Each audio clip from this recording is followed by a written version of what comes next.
what actions are being taken inside the Israeli government to fight corruption? Because I feel like the law, you know, in addition to education, one of the reasons I think there is a post-Zionist movement at all is because people are not going to the army because in a way they don't trust, they're trusting the government less because the government is becoming more corrupt. I mean, I think that, you know, to have a backbone of Zionism, like you're going to throw yourself into the cause, right, and you're going to go and fight for what you believe, you need to know the people behind you are fighting for the same thing and they're not going to kind of go the wrong way. I mean, what actions are being taken within the government to sort of get rid of corruption and, you know, immorality and that kind of problem? It's an important thing because unfortunately we have seen bad things happening in the last few years in Israeli politics. One of the legislation I promote is that people who were convicted in committing immoral things during their position as ministers or as members of Knesset can come and serve again. I mean, there is a big issue about Aryeh Deri, as you all know, who was the former leader of Shas. There are some other people like Ehud Olmert, all those people that they lost the people's trust because of corruption.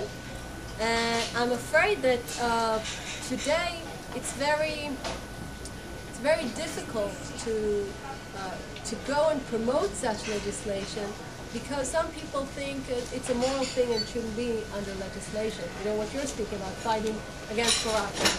I wish I could say that people are not going to elect the people that are corrupted.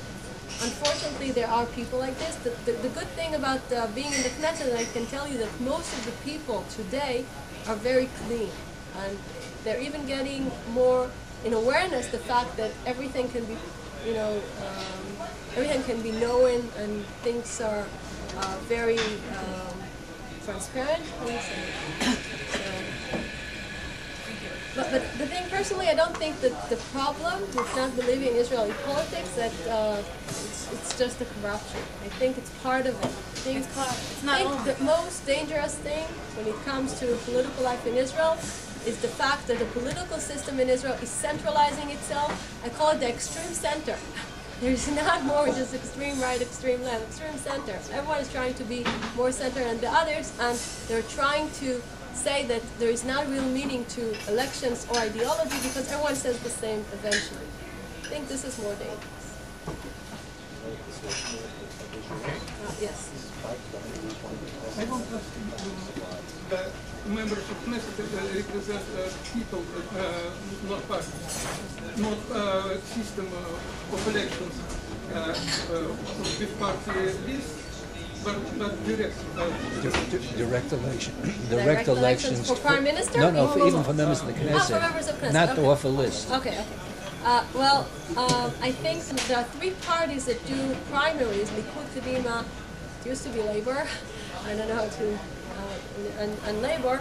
And I think that primary system with all, between the systems that are possible, is the best system that gives people that are members of the party to elect the nominees. If everyone should be like that, I'm afraid that you can't just make a rule that every party should be democratic because some of the religious parties are definitely not open for democratic elections.